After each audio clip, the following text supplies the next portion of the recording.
Hi everybody, welcome back to Talk and Chalk. I'm still readjusting all of my settings and setup and everything here now that I'm back on my bedroom floor. If you've been following me during all of the COVID craziness, because that's what we call it in Australia, I've been filming in my kitchen and doing lots of different things to try and support remote learning. In my school system in Australia, in New South Wales, I'm in the public system. We are now back to face-to-face teaching in what we call some sense of normalcy, because it's not back to normal, but we're slowly getting there. We're in classrooms, we have kids back, we get to work with our peers, and it's kind of really nice in a way. There's still obviously lots of provisions in place, but as we return, I wanted to grapple the topic today of trauma and working with kids with trauma, how we identify it, and even possibly identifying those things within ourselves. So if you're brand new to the channel and you haven't seen that crazy, feel free to go back and watch some of those videos. I share lots of kids videos on my other channel, which is called Clever Pickles. So the main things I was sharing during remote learning were handwriting videos and my maths videos that I had created a couple of years ago. That's usually around sort of the grade 1, grade 2 level, but great for kids who still haven't had those concepts that might be a bit older and would benefit from them. It's just games, maths games. And the handwriting is just more of an instructional approach. I'm hoping to add more to them, so keep following if you like them. But today, let's talk about trauma. I need to start by saying I am not an expert in this field whatsoever. However, this is my 18th year of teaching, and every year I've worked with kids that have either experienced or demonstrate the symptoms that come with experiencing trauma. And these don't need to necessarily be identified by a professional. You may just see these in your classroom. We know that these symptoms can come up from a variety of different things and can happen to anybody. Anybody. It doesn't matter if you're from an affluent background, a poor background. It doesn't matter what your race is, what your religion is. Anyone can experience trauma. We need to remember this about our kids, especially our kids who usually present as quite resilient people. They can all have this happen to them.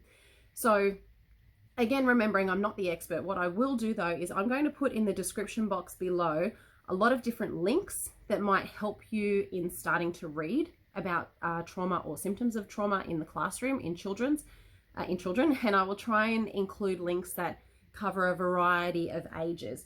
Just pulling over my device here, because one that I will definitely refer to comes from the Trauma and Grief Network, and this is an Australian network. I will share some PDFs from them and then you can explore further if you want to.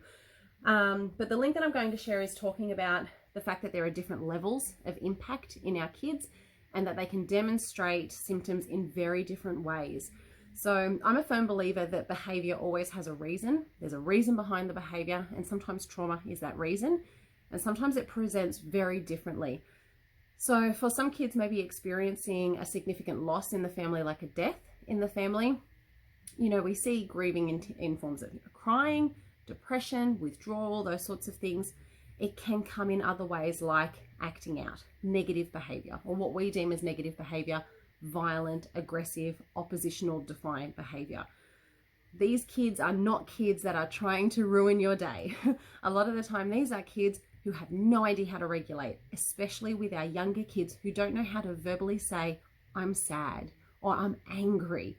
And it comes out in different ways. It will manifest in different ways too. And sometimes it will happen like that. And we will have no idea what set it off. There was no trigger. We don't know why.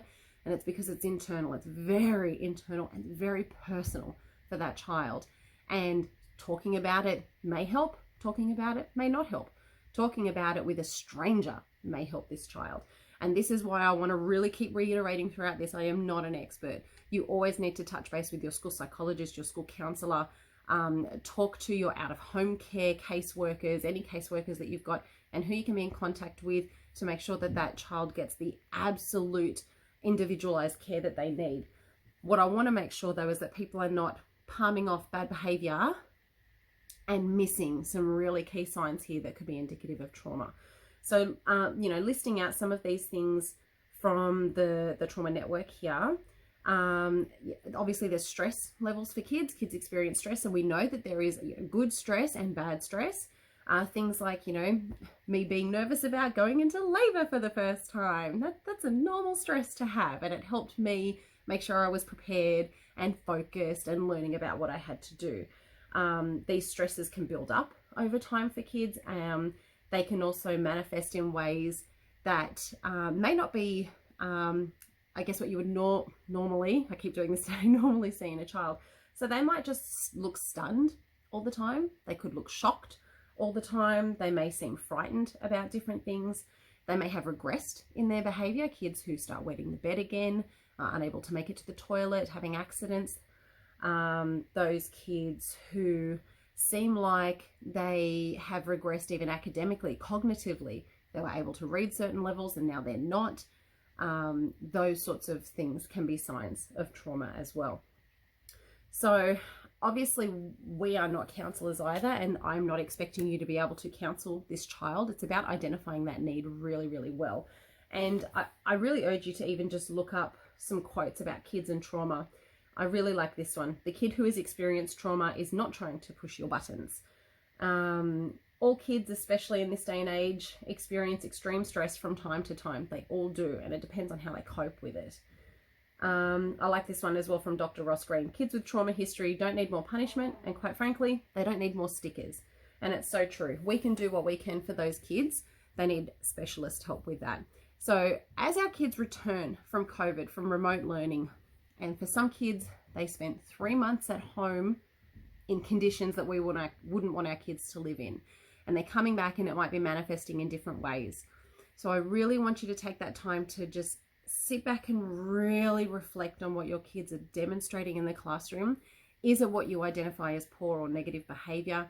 Is it what you identify as regression? Are they not attending? Do they suddenly have a reluctance to come to school? Are they not socializing? Really think about all of those things. Don't just think about, you know, the naughty kid that's doing those things or the kid that's lashing out. Think about kids that might be more withdrawn, and have those conversations with your learning support team, with your school psychologist, and take a glance at all of the readings that I'm going to put, or the links for websites that I'll put below, and just reflect on your class and their needs at this time. We're about to finish term 2 here in New South Wales.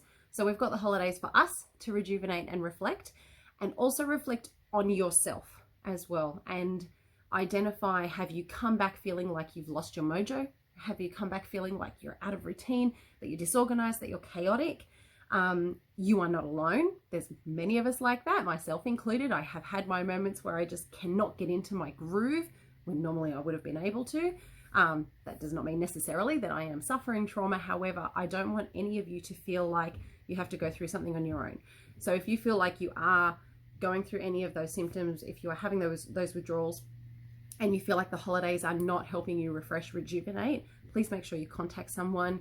I know there's Beyond Blue. There's plenty of other ones as well, and Kids Helpline for our kids too. Make sure you reach out to someone, even if it's just me. I get lots of messages all the time, people saying that they're feeling like they're lost. I'm not a counsellor, but I'm happy to talk to you.